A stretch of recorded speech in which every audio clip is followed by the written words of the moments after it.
Hey everyone, saffron moisturiser बनाने के लिए हम 2 टेबलस्पून रोज़ वाटर में 10 टू 15 सैफरॉन स्ट्रैंड्स को ओवरनाइट के लिए छोड़ देंगे। इसके बाद ये कुछ इस तरह दिखेगा। इसके अंदर हम डालेंगे 2 टेबलस्पून ऑफ राइस वाटर। अच्छे से इसको हम मिक्स करेंगे। उसके बाद हम इसके अंदर डालेंगे 3 tablespoon of aloe vera gel.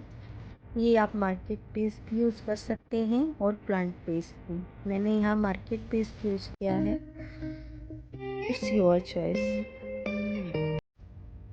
Mix well and pour this mixture into a glass container.